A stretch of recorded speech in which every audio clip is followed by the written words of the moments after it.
Hello friends, आज हम discuss करेंगे अमीनो एसिड्स के मेथड्स ऑफ प्रिपरेशन के बारे में। इसमें पहला पॉइंट हो जाएगा फ्रॉम प्रोटीन्स।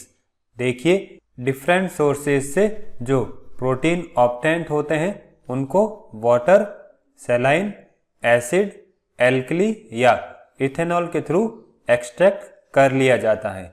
फिर इस तरह से जो एक्सट्रैक्ट ऑब्टेन होता है उसको आयनिक इम्प्यूरिटी से फ्री करने के लिए डायलिसिस किया जाता है। अब डायलिसिस के बाद उनको ड्राइनेस तक एवोपोरेटेड किया जाता है। अब इस तरह से जो रेजिड्यू ऑब्टेन होता है उसको हाइड्रोलाइज्ड किया जाता है और उसके लिए फॉलोइंग मेथड्स यूज में लिए जाते हैं। पहला हो जाएगा एसिडिक मीडियम में हाइड्रोलाइसिस। इसमें रेजिड्यू को 6NHCl के साथ सेवरल आवर्स के लिए रिफ्लक्स किया जाता है और एल्कलाइन मीडियम में रेजिड्यू को 5N बेरियम हाइड्रोक्साइड के साथ रिफ्लक्स किया जाता है। अब तीसरा हाइड्रोलाइज करने का जो मेथड है वो हो जाएगा प्रोटियोलाइटिक एंजाइम्स। देखिए, एसिडिक और बेसिक मीडियम्स की बात करें तो इनमें कुछ एमिनो एसिड्स डिस्ट्रॉय हो जाते हैं, इसीलिए जो प्रोटीन का रेजिड्यू है उसका हाइड्रोलाइसिस प्रोटियोलाइटिक एंजाइम्स के थ्रू किया जाता है। अब इस प्रोसेस की बात करें तो ये क्वाइट स्लो होता है, लेकिन ये किसी भी तरह के कॉन्स्टिट्यूएंट अमीनो एसिड्स को डिस्ट्रॉय नहीं करता है।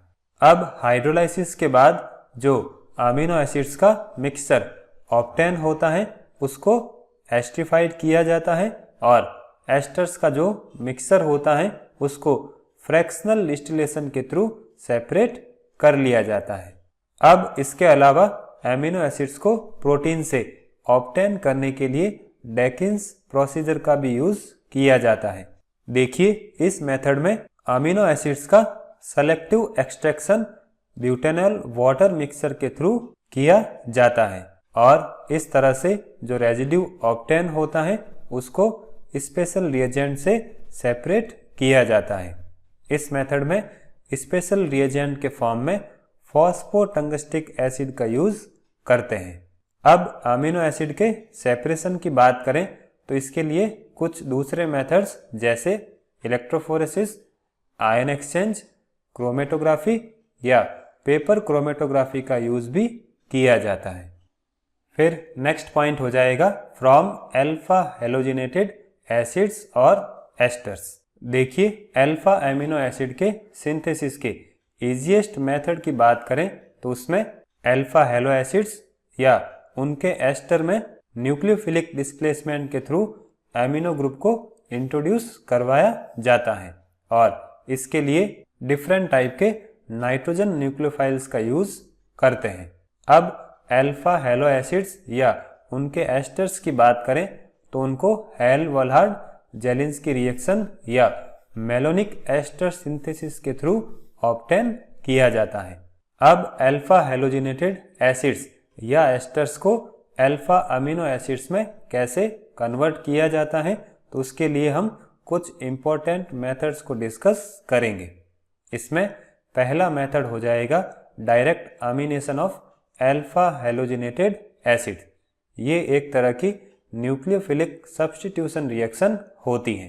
देखिए, इस रिएक्शन में अल्फा हेलो एसिड को एक्सेस अमोनिया के साथ जब ट्रीट करवाते हैं तो ये अमोनिया एज ए न्यूक्लियोफाइल इस कार्बन पर अटैक करेगा और यहाँ से इस क्लोराइड आयन को रिप्लेस कर देगा, तो इससे इस सॉल्ट का फॉर्मेशन होगा।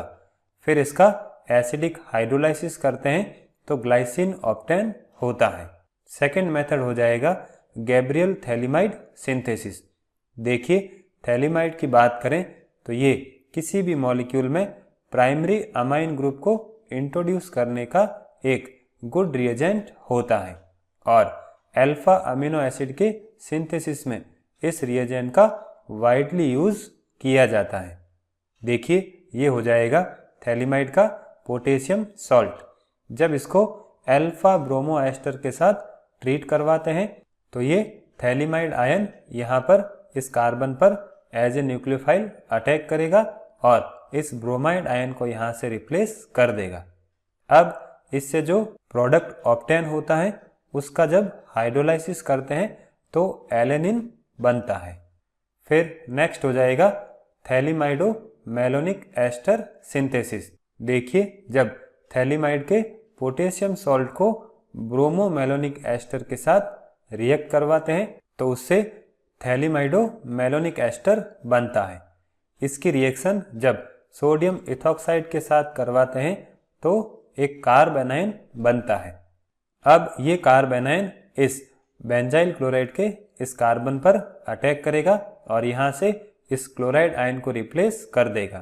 तो इससे एक सब्स्टिट्यूटेड थैलीमाइडो मेलोनिक एस्टर बनेगा, जिसको हम यहाँ पर A से रिप्रेजेंट कर रहे हैं। अब इसका एसिडिक हाइड्रोलाइसिस करते हैं तो ये जो एस्टर ग्रुप हैं वो कार्बोक्सिलिक ग्रुप में कन्वर्ट हो जाएंगे।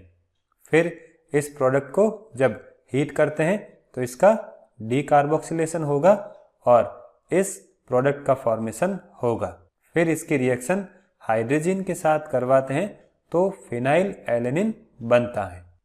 अब देखिए, जो सब्स्टिट्यूटेड थैलीमाइडो मेलोनिक एस्टर हैं उसको हम एक अल्टरनेटिव मेथड के थ्रू भी फिनाइल एलेनिन में कन्वर्ट कर सकते हैं। इसमें हम पहले इसका बेसिक हाइड्रोलाइसिस करेंगे और फिर इसका डीकार्बोक्सिलेशन करेंगे तो ये substituted phthalimido malonic ester phenylalanine में कन्वर्ट हो जाएगा। फिर नेक्स्ट रिएक्शन लेते हैं स्ट्रेकर सिंथेसिस। देखिए, ये रिएक्शन अल्फा अमीनो एसिड के सिंथेसिस का एक मोस्ट कन्वीनियंट मेथड है और इस सिंथेसिस में एल्डिहाइड, अमोनियम क्लोराइड और पोटेशियम साइनाइड एक दूसरे के साथ रिएक्ट करते हैं। देखिए, जब अमोनियम क्लोराइड की रिएक्शन पोटेशियम साइनाइड के साथ होती है तो अमोनिया, HCl और KCl का फॉर्मेशन होता है। अब एल्डिहाइड की रिएक्शन जब अमोनिया के साथ होती है तो अमीनो अल्कोहल बनता है। जब इससे वाटर मॉलिक्यूल रिमूव होता है तो एल्डिमीन बनेगा और एल्डिमीन की रिएक्शन जब HCl के साथ होती है तो साइनाइड तो इस कार्बन के साथ अटैच होगा और जो प्रोटॉन है वो इस नाइट्रोजन के साथ अटैच होगा तो इससे एक अल्फा अमीनो नाइट्राइल बनेगा। अब इसका एसिडिक हाइड्रोलाइसिस करते हैं तो ये अल्फा अमीनो एसिड में कन्वर्ट हो जाता है। फिर नेक्स्ट रिएक्शन है कूप सिंथेसिस। इसमें अल्फा कीटो एसिड्स और अमोनिया का रिडक्टिव कंडेंसेशन होता है। देखिए, जब अल्फा कीटो एसिड की रिएक्शन अमोनिया के साथ होती है तो इसका एक कंडेंसेशन प्रोडक्ट बनता है जिसको हम अल्फा इमिनो एसिड कहते हैं। अब अल्फा इमिनो एसिड का जब रिडक्शन हाइड्रोजन और पैलेडियम की प्रेजेंस में करते हैं तो इस डबल बॉन्ड का सैचुरेशन होगा और अल्फा अमीनो एसिड ऑब्टेन हो जाएगा। फिर नेक्स्ट है सिम्ट सिंथेसिस। इसमें एल्काइल एसिटो एसिटिक एस्टर की रिएक्शन जब हाइड्रोजोइक एसिड के साथ H2SO4 की प्रेजेंस में करवाते हैं तो नाइट्रोजन रिलीज होगी और ये प्रोडक्ट बनेगा। अब इसका जब एसिडिक हाइड्रोलाइसिस करते हैं तो अल्फा अमीनो एसिड ऑब्टेन होता है।